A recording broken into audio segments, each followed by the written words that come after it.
Oi, oi, oi. Bom dia, boa tarde, boa noite. Hoje é domingo, os meus vizinhos decidiram colocar o som aqui, então, se vocês ouvirem alguma coisa no fundo, é trilha sonora da aula de hoje. Eu vou abrir os slides aqui para a gente poder ir acompanhando. Só lembrando, então, que os slides estão disponíveis aí para vocês. E hoje a gente vai falar das coisas mais legais sobre condicionamento respondente. Que quando o Pavlov estava fazendo lá o experimento com o cão, além dele descobrir o condicionamento respondente, ele descobriu dois outros grandes princípios. Então, primeiro, generalização, e o segundo, e para mim o mais importante, extinção. Então, generalização a gente acabou falando até um pouquinho nas aulas, mas é quando o estímulo condicionado lá, aquele que eles citam respostas condicionadas, a gente já sabe que ele a princípio gera essas respostas. Mas a gente tem que alguns estímulos semelhantes, né? E quanto mais semelhante outro estímulo, mais fácil disso acontecer. Então pode ser que outros estímulos consigam também eliciar a mesma resposta. Então o que isso quer dizer? Se a gente pensar lá no cão do Pavlov, que salivava com uma sineta, se a gente pegar um estímulo semelhante à sineta, o cão vai salivar também. Né? Pessoas que têm medo de cão, se a pessoa foi atacada por um pitbull e de repente apareceu um cão pequenininho, por generalização, não precisa que um cão pequeno avance na pessoa também. Então, a generalização é esse princípio que faz com que estímulos semelhantes, eles sim a mesma resposta condicionada, certo? Então, a gente pode pensar em várias coisas, né? Dirigir, pessoas que adquiriram medo de dirigir por pareamento, pode ser que tenha medo até de sentar no banco do carona, né? Porque o carro também é um estímulo que foi generalizado para todos os carros do mundo, não só aquele carro que eu dirigi quando eu bati, enfim, certo? Então, quanto mais parecido, maior a magnitude. Essa é a generalização. E aí, a gente tem a extinção, que olha, então a gente tem medo, a gente adquiriu por condicionamento respondente, e agora a gente vai ver como que a gente pode eliminar essa resposta do nosso repertório. Então, como é que a gente faz? Se o medo foi adquirido pelo pareamento do estímulo neutro, que virou condicionado, e aí, então, ele elicia respostas, a extinção vai ser a quebra dessa relação entre o estímulo condicionado e o incondicionado, certo? Ou seja, a gente vai apresentar só o condicionado sem que ele faça novos pareamentos. No caso do cão do Pavlov, a gente poderia apresentar só o som sem a comida. E depois, à medida que o tempo ia passando, o cão iria parar, então, de salivar frente ao som, frente à luz ou qualquer outro pareamento que o Pavlov tenha feito lá.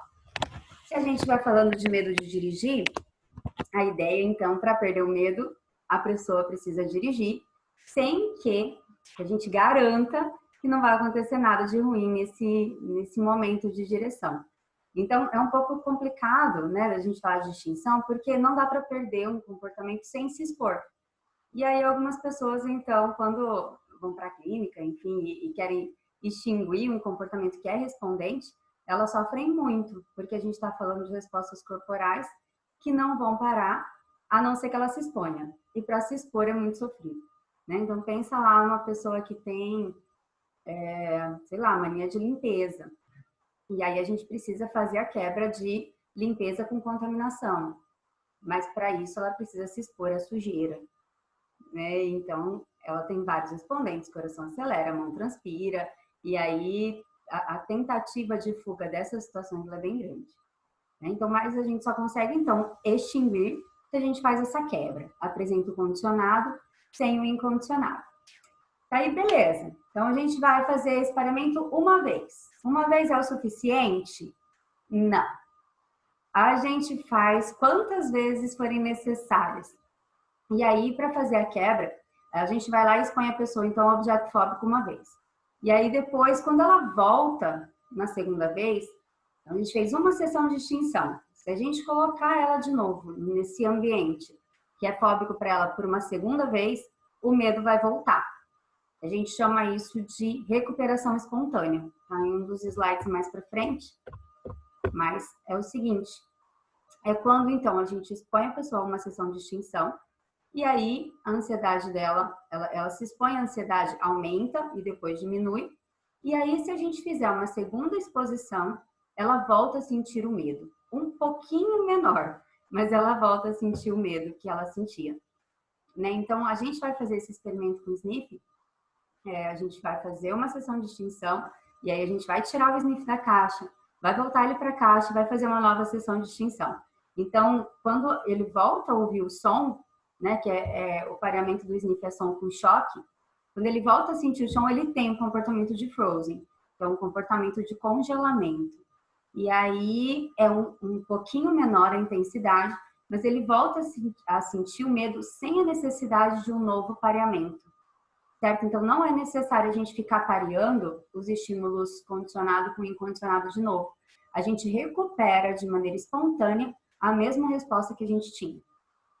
Por quantas vezes, então? Não sei. Quantas vezes forem necessárias, tá? Então, a extinção, a gente está falando dessa quebra, né? A princípio a quebra da relação do estímulo condicionado com o incondicionado, e a gente espera que esse estímulo condicionado volte a ser neutro, ou seja, que ele volte a eliciar zero respostas, ou só respostas de observação. A gente espera, então, que o condicionado não elicie nenhum respondente, certo? Aí a gente tem aqui alguns exemplos do cão do Pavlov. Então, a gente falou, seria a apresentação só da sineta ou só da luz, sem a presença da comida. Pessoas com medo de elevador. A gente precisa, então, ter uma ideia de qual é o medo dela, né?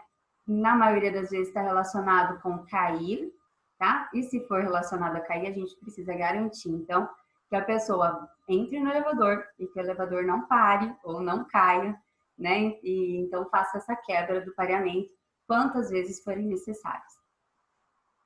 Eu coloquei aqui a fobia de palhaço, pensando no pareamento que alguém descreve num livro, se eu não me engano, não vou saber, mas talvez seja o Cabalo, tá? A descrição é um pareamento de palhaço num quarto que uma criança sempre apanhava. Então, devido a esse pareamento de palhaço com apanhar, a criança aprendeu a ter medo de palhaço. E aí, então, para a gente fazer a quebra desse pareamento, a gente precisaria expor a criança ao quarto sem que ela apanhasse. Então, eu costumo falar que essa é uma extinção crua, é uma extinção, é o jeito que a gente faz extinção, devido a essa quebra. Mas, quando a gente está numa clínica, a gente faz uma forma mais amena, mais tranquila, né, de extinção, que é sem muito sofrimento. Na verdade, sempre que a gente fala em extinção, a gente está falando de sofrimento. Mas existem dois processos que tornam a extinção um pouco mais fácil.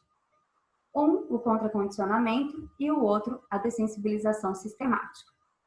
Então, o que é o contracondicionamento? É quando a gente vai, então, parear essa resposta com um estímulo que é incompatível àquele estímulo que gerou. Então, assim, vamos pensar no elevador. Se o elevador estava pareado com cair ou ficar preso no elevador, a gente precisa fazer um novo pareamento de elevador com algum estímulo que seja agradável, ou algum estímulo que seja de relaxamento. Geralmente a gente faz sessões de relaxamento, né? Apresenta o objeto fóbico, o estímulo condicionado, e faz uma sessão de relaxamento. Então a ideia aqui a gente fala que as pessoas não vão morrer com essa exposição, né? É uma coisa que vai aumentar muito a ansiedade, mas a ansiedade ela tem um topo, um limite. E aí, chegando nesse limite, a tendência depois é baixar a ansiedade. Então, esse contracondicionamento seria expõe e faz um relaxamento junto, para que a pessoa possa se acalmar. E aí, a ideia, então, é relacionar o estímulo fóbico com o estímulo novo de relaxamento, certo? E a gente tem a dessensibilização sistemática, que é o melhor jeito de ser feito, principalmente quando a gente está falando das fobias mais fortes, mais relevantes, que é quando a gente divide o medo em pequenos passos. Né? A gente vai pedir para a pessoa, geralmente, quebrar o medo dela, né? Se a gente estiver falando de um medo de cachorro, entrega um papel e pede para que ela escreva de 0 a 10 quais são os medos dela relacionados ao cachorro. Então, tá lá, o medo mais fácil é ver um cachorro de pelúcia. E aí a gente até pode fazer uma escala com ela, assim, de 0 a 10, quanto você tem medo do cachorro de pelúcia? Eu tenho 0.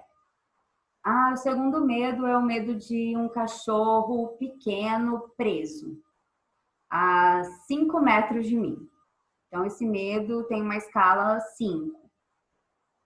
O outro medo é um cachorro pequeno, solto, né, ou preso na coleira. Então, a pessoa ela vai fazer uma escala de medos, do mais simples para o mais complexo, e a gente vai começar a fazer a exposição dela, podemos fazer inclusive junto com ela, de expor ao medo mais simples, e junto, o que é o mais importante, junto e fazendo um contracondicionamento. Então, expõe ao objeto fóbico, faz relaxamento. E aí pergunta como é que ela está mediante essa exposição. Quando baixar a ansiedade da primeira exposição, a gente pode fazer a segunda. Pode ser que isso demore dias, que isso demore meses, né? Porque ela precisa estar tranquila num degrau mais simples para que a gente possa avançar para o outro. E aí, então, a gente vai fazendo essa exposição do menos fóbico para o mais fóbico, gradativamente, à medida que ela vai superando os medos anteriores. Certo? A gente fala, então, que é uma hierarquia de ansiedade. Certo? Só lembrando, então, que todos esses esquemas de extinção são bem complicados para a pessoa lidar, né? Ela vai sofrer bastante. Às vezes, quando a gente fala na clínica que a pessoa vai ter que se expor, ela não volta mais. Então, a gente precisa estar junto com ela precisa estar comprometida com isso, porque não é uma coisa simples de ser feita, né? Pense aí, sei lá, se você tem algum tipo de medo, como é que eu faço para perder o medo de barata? Você vai ter que se expor, né? E eu acredito que tem alguns medos que a gente não precisa mexer, né? Tipo, medo de cobra. A menos que você trabalhe com cobras, você não vai precisar mexer nesse medo. Né? Então, assim, mas eu tenho medo de pessoas. Sei lá, pessoas me causam agonia. Homens. Ou tenho medo, sei lá, de palhaço. Eu tenho medo de bexiga. Eu tenho medo que me afasta das pessoas. Então, são medos importantes. Medo de dentista, né? É um medo que vai bastante para a clínica. Então, a gente precisa fazer dessensibilização, ir com a pessoa na clínica, sentar na cadeira sem fazer nenhum procedimento, fazer relaxamento com ela na cadeira, né? Ela vai listar, então, esse passo a passo para a gente poder fazer a exposição. Certo? Para a gente terminar, tem só uma coisinha lá no livro do Moreira e Medeiros, que é o condicionamento de ordem superior. A gente usa pouco, a gente fala pouco nisso, mas ele é uma coisa bem importante. Então, trouxe aqui para vocês rapidinho, que é para a gente, quando a gente fala de vários estímulos neutros presentes no mesmo pareamento. Se a gente tem lá, ele faz primeiro um pareamento de música clássica na comida e produz salivação. E o segundo pareamento que ele faz é com luz amarela, né? Então faz luz amarela, música clássica, comida e salivação. Então a gente tem aí 2 estímulos neutros, que é como se eles fossem linkados um com o outro, né? Como chama? Tipo uma carreira de eventos, sabe? Um precisa do outro. Vai acontecer nessa ordem a apresentação dos estímulos. Isso na vida acontece muito, né? Sei lá, eu faço o dia que eu bati o carro, alguém falou alguma coisa para mim e eu saí de carro e eu bati o carro. Então, a pessoa que falou alguma coisa é um estímulo neutro, o carro é outro estímulo neutro, né? E o bater é o incondicionado que gerou medo. Numa dessas, então, quanto mais estímulos neutros a gente tiver na cadeia, menor a força de cada um para eliciar respondentes, certo? É mais forte se tiver um, ou aquele que tiver mais relacionado vai ser mais forte, como a gente viu lá nas influências do condicionamento, certo? Então, é isso. Quanto mais alta é a ordem, menor a força do condicionado. Tudo bem? Deixa as dúvidas aí. A gente vai fazer um exercício sobre tudo isso e a gente vai conversando, tá bom? Um beijo!